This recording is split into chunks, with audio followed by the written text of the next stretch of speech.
El torrent de Santa Anna s'ha omplert de colors aquest matí gràcies al taller de maquillatge organitzat pel Pla de Barris, amb motiu de la Diada de Carnestoltes. Es tracta de l'activitat prèvia a la Rua de la Tarda que tindrà lloc al barri de Santa Anna, una rua que s'ha reprès després d'anys sense fer-se. Doncs bé, aquest matí, matí de Carnestoltes, hem organitzat un taller de maquillatge per tots els nens i nenes d'aquí del barri que es vulguin maquillar, per després a la tarda fem la Rua de Carnestoltes, que comença a la plaça del Mil·lenari, passa per tot el torrent Santa Anna, fins a l'Espai Santa Anna, que és on organitzem el ball de disfresses. I allà també es fa un sorteig, en el qual han intervingut comerços del barri, que sortegem el que ells han volgut aportar en el sorteig en qüestió.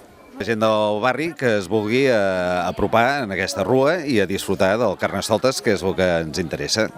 L'espai s'ha compartit amb el grup Espai Jove, que ha muntat una paradeta amb objectes fets a mà per tal de finançar les activitats del propi grup. S'hi podien trobar des de llibretes fins a sabons de diferents aromes, tot fet amb dedicació i esforç.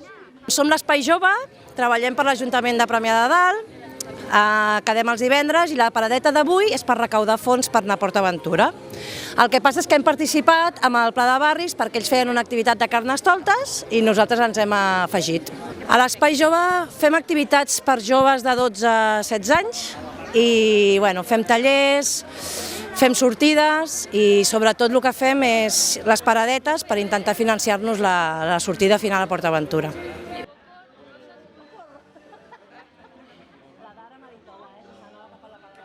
El Pla de Barris té una agenda d'allò més activa, i és que el proper dimarts s'oferirà a l'Espai Santa Anna la segona sessió d'abdominals hipopressius i properament una xerrada oberta amb el doctor Beato. I com no podia ser d'una altra manera, també s'ha assegurat un lloc en la programació del Carnestoltes de Premià de Dalt.